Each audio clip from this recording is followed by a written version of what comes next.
Corinne. And I'm Shawn. And we're traveling around in our Sprinter van called Red Rover. And today we're going to spend a little time telling you a little bit about our van and how we designed it and how we made some of the decisions to create it. Yes, we're photographers, primarily landscape, travel, and a little bit of astrophotography. And so we needed a van to support our travels and get us out to the locations where we would be taking our pictures. Now, this isn't the first vehicle that we've used or tried to use to support our photography. We've had both Class A motor coaches that pulled Jeeps. We've had a Class C motor coach. We've used trailer and four-wheel drive trucks. And we just couldn't seem to quite get to the right spot or the right place to support the kind of photography we wanted to do and not have really long drives in the morning to get there, or potentially damage the vehicle on the old fire roads and that we go on to get some of our locations. So we did a trip to Colorado about a year ago to do some fall photography. We were staying in an Airbnb and we had a truck with us, our four-wheel drive pickup truck. And we found that we were doing long drives to get to our sunrise locations, which meant getting up pretty early in the morning. And one of the locations we were at, we saw some people using a camper van, a Sprinter-like van, to sleep on the fire roads and the forestry areas, and then just get up 20 minutes, half an hour before sunrise and be ready to go. And we really liked that. We were very impressed with the whole idea and, quite frankly, very envious. And we both sort of looked at each other and said, we want that. And sort of at that point, the idea of creating Red Rover in a fashion that would support our photography and camping needs. We decided we needed a four-wheel drive vehicle, and at that time the only option was the Mercedes four-wheel drive. So our selection of which brand of van was made based on that requirement. And then we selected that we wanted the 170, and we did not do the extended wheelbase version because we wanted to ensure that we could get into some tight spaces. Right. We were kind of trying to balance the need for space versus the need to get to various locations. So what we ended up purchasing was the Sprinter 2500 four-wheel drive. And we had and we bought the van in New Jersey. Corinne and I live in Las Vegas. So our very first adventure with the van was simply flying to New Jersey and getting the van. Right. We didn't worry about setting up the van for sleeping in on the trip back. We just made the trip stopping at some hotels along the way and doing takeout food. So it was mostly just a drive without really using the features of the van as we intended. But Mother Nature decided to throw just about everything she could think of at us on the way home. And we actually drove through freezing rain, torrential rain, lightning storms, and finally Colorado decided that we needed a 3-foot dump of snow to drive up over the mountain passes. It was a tiring drive, but by the time we got home, we were really impressed with the performance of the vehicle. So then once we got the van home, we got situated, and then we took it down to a company called Agile Offroad, and they helped us get the suspension ready for going off-road, but also for taking the weight of all the gear that would be inside once we outfitted the van. So what they did was add springs to the front, new springs to the front, and Fox shocks to the front, and then they replaced the two-leaf spring system in the rear with a 5-leaf spring system, new shocks, again, new Fox shocks, basically set up to hold a much heavier vehicle. So they were very helpful, and the work was done quickly, and we were very, very pleased. And then we took it to CampoVans for the upfitting of the van. Right, had watched a lot of other van videos looking at layouts and designs and trying to decide what we would need and wouldn't need, and we'll go through that as we give you a tour of our van, why we selected certain things. The one thing we did know is we wanted to eliminate any use of propane. We wanted to be on a single fuel using diesel, which was what fueled the engine of the van. So we added an additional tank for 20 gallons of diesel fuel. That was added at Agile Offroad as well. Yep. And we, subsequent to that and subsequent to the upfitting, we've had the opportunity to use the van now for about 3 or 4 months, and we've really appreciated having that extra fuel. It's really given us some great range in areas that the fuel is somewhat far apart, and also give us confidence that when we were in cold weather, that we would have sufficient fuel to run the furnace and heat the van. So that was a really, really good decision. We also had a couple other, I think, very critical components that we wanted to make sure that we achieved in terms of upfitting the van. We wanted it very well insulated. We wanted the interior to be bright and airy. Sooner or later, you're going to have to stay in the van for a few days because it's just miserable outside. We wanted a front work area, which is where we're sitting right now, to be able to work on our computers and eat. And, if we had guests, we wanted to be able to seat at least another couple in the van. And then finally, we wanted the van to be very flow through. So when we actually take you for the tour, you'll see that we've eliminated any of the walls that go from the floor to the ceiling, and basically put the various support features like toilets and showers into cabinets that roll out and can be used when needed and then put away. So that gives you a sense of how we got started and how we're thinking about the van. And as I said, as we take you through the tour, we'll give you a little bit more detail and a sense of how we were picking and selecting the various components of the van. So let's get started. All right. Welcome to Red Rover. Come on in and we're going to show you around the build out for the van. Welcome back. One of the first things we really wanted to make sure we did was to have the ability to take additional passengers with us and also take them in a safe way. So as you can see with these seats, we have a full harness seat belt, shoulder to waist seat belt, and the seats are very, very comfortable. And they have the other additional feature that if we don't want the seats down and we want to have extra space up here, they fold down and put away quite nicely. And that's what I'm going to show you now. I wanted to show you how easy it is to put this seat away. It really just requires 2 levers, one down like this, and one that's here, and the seat actually folds up.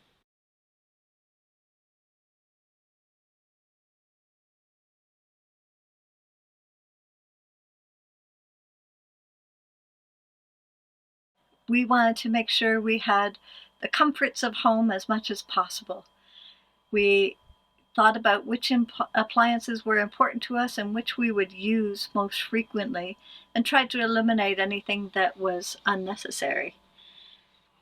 We have designed the galley forward and worked toward having all the water going up one side of the van so we didn't have to run plumbing 2 sides, and other things that didn't need water on the opposite side.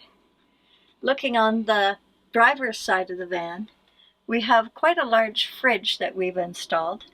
This is an isotherm fridge, DC. It's developed for boaters, so it runs quite easily on a compressor. It's got a large capacity for the fridge side. Lots of room for all our fresh fruit and veggies and meats, drinks. And on the other side, we have a freezer, which is nice that it opens with a separate door, because then we're not losing cold air from the freezer while we're working the fridge.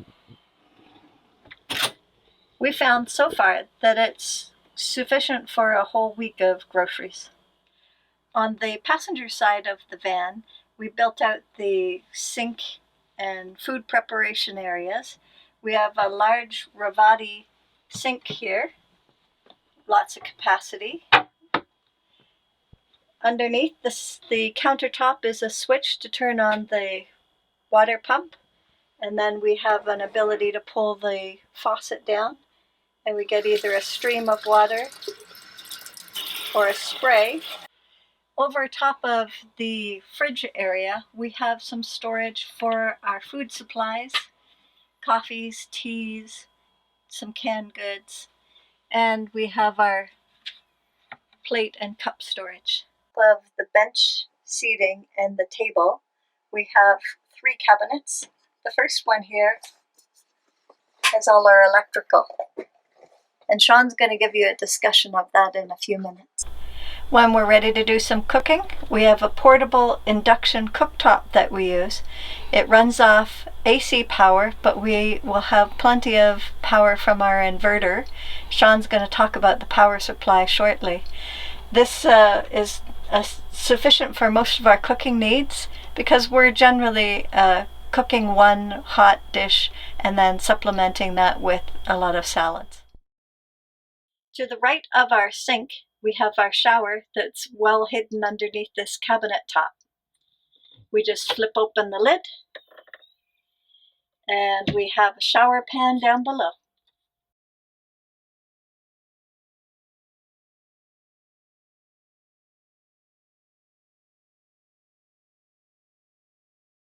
One. The party part, take one. Shawn and I are of an age that we don't want to have to worry about peeing on a bush on a back forest road at nighttime or first thing in the morning. So we wanted the convenience of having a toilet in our van. We've put it in this cabinet over on the driver's side. Lift up the lid and open doors.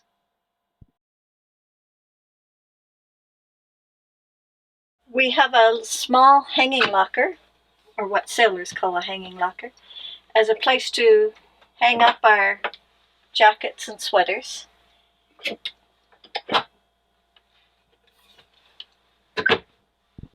On the right side of the galley, where we have the shower, next to it we have some storage space for our induction cooktop when we're driving.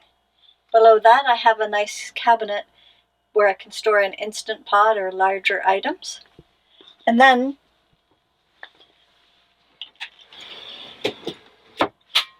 there's a slide-out drawer. Now this drawer is very unique in that it has a lid with it, and that's so we can climb up onto the bed easily. This is our bed. We wanted a permanent bed because we didn't want to have to deal with making up the bedding every morning and laying it out each night. It's a double-sized bed, which is sufficient for us. At the foot of the bed, we had a cabinet made that holds these storage cubes. They are lightweight fabric cubes, and they're strong enough to hold our clothes. They just slide out with the clothing inside. Because we're part-time in the van, we can easily take these cubes into the house, pack what clothes we need for the weather, and then bring them out to our van, and we're ready to go. Keeping us warm during our camping expeditions has been an extremely important consideration in designing the van. Corinne and I often spend time up in the mountains, and we often see freezing weather, including snow, during the wintertime. So as part of that decision process, one of the things that we really wanted to make sure happened was that the van was extremely well insulated. The next consideration was what we should use to heat the van. We chose the Espar-Rixson hydronic heating system. This has turned out to be an excellent choice.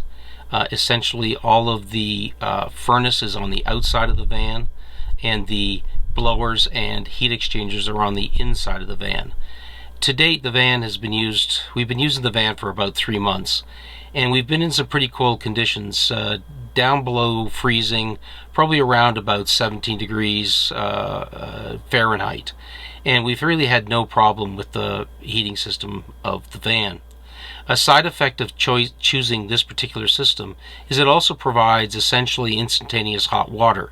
So it allows us to have both cold and hot water on the van.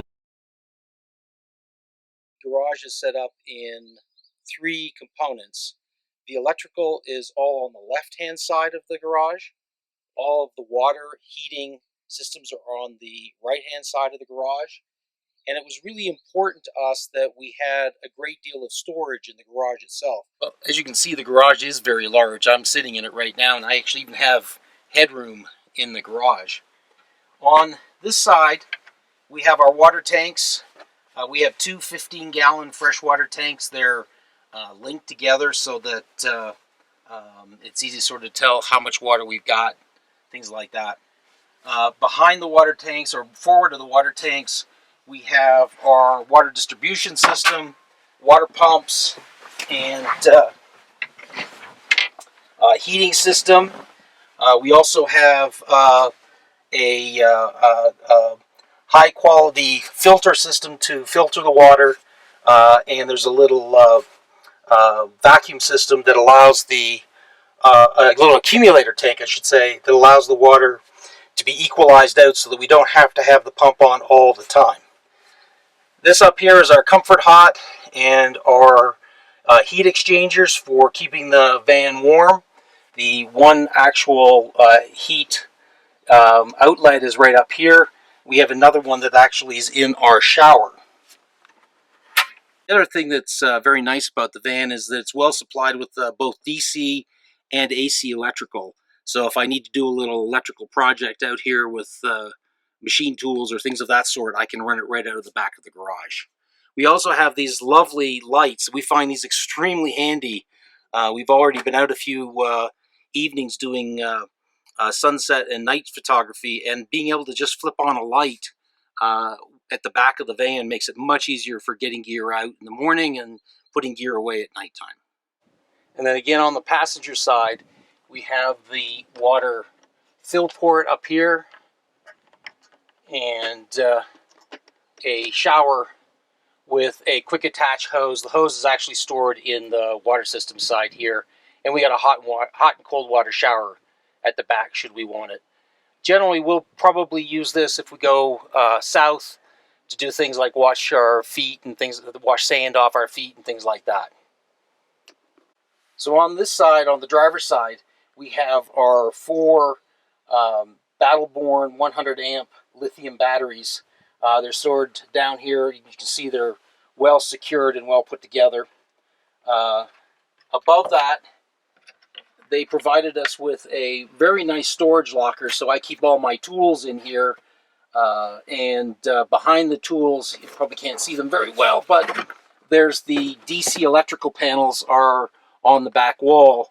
Actually, underneath this, through another hatch, is all the AC electrical panels. As you can't really see it, but behind the forward panel there is the 3,000 watt inverter charger. It's a Victron system. Also behind this wall, we have a battery distribution system. It's an MPPT 50 amp battery distribution system. And then forward of this locker, behind the ladder here, we have access to both the Victron and we have some more storage down in the bottom.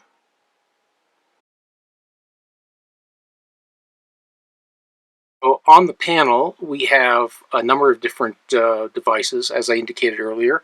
This one up here is for controlling the 3,000 watt inverter. This side is for controlling the S-bar system, both the hot water and the heating system. This is just the S-bar temperature set. It just shows what the actual current operating temperature would be 72 degrees. The button or the dial down in the bottom right-hand corner is the Victron Energy battery monitor. The batteries are monitored both from here but also through Bluetooth. We have a gray water tank. It's 15 gallons, so that the water from the shower and the sink can be collected and disposed of properly. And then we also, in order to support our communications, have incorporated a Weeboo system that actually augments the cellular signal. So as long we both hope you enjoyed the video. If you have any questions, don't hesitate to leave a comment below. If you enjoyed this video, give us a thumbs up, and we hope you'll consider subscribing. If you'd like to know about future videos, hit that notify button. And we sure hope we'll see you again soon. And thank you all for coming. Bye-bye for now.